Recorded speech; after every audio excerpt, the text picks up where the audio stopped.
And one more thing, I think God really wanted to show people what being a real follower of Christ looks like.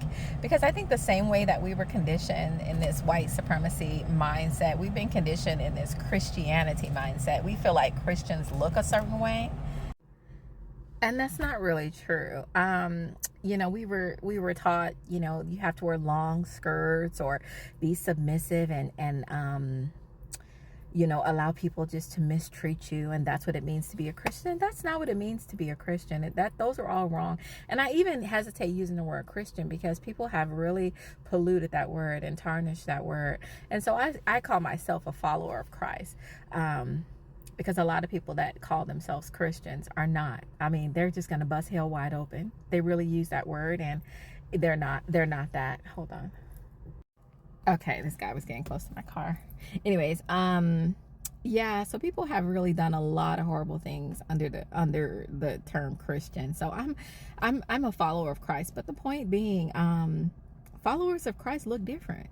They come in all shapes and sizes. Even if you go through the Bible, Daniel didn't look like David. David didn't look like Joseph. They all had different walks. They all had different assignments. They all had different callings.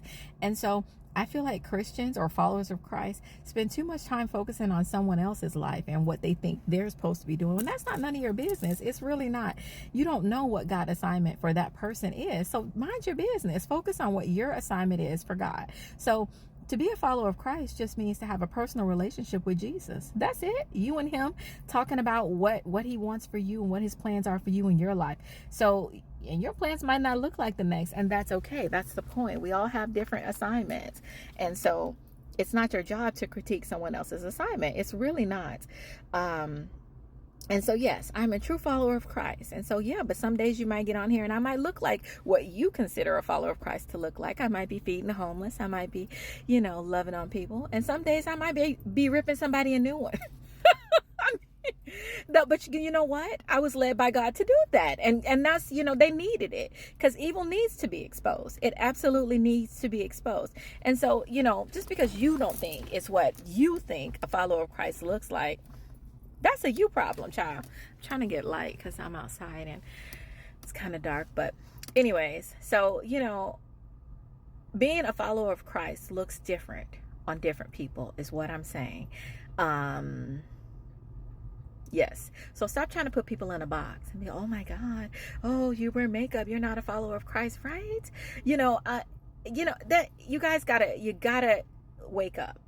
It's about having a relationship with God. Because at the end of the day, we've all been exposed to things that we weren't supposed to be exposed to. We're all doing something that what technically goes against what God, designed for us was. Like some people focus so much on astrology and that they ignore the fact that makeup, we're not supposed, all these things were things that were taught to us that weren't supposed to be taught to us.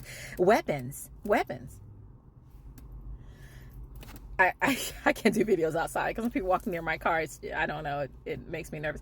But anyways, weapons. We weren't even supposed to be taught weaponry, and yet everybody got So, but you were Christian, so focus on your relationship with God. God will tell you and he will have you tweak what it is that you need to be tweaking in your life. But the point is, focus on your relationship and stop trying to tell everybody else what to do. And followers of Christ look different because everybody has a different assignment. Okay. All right. Carry on.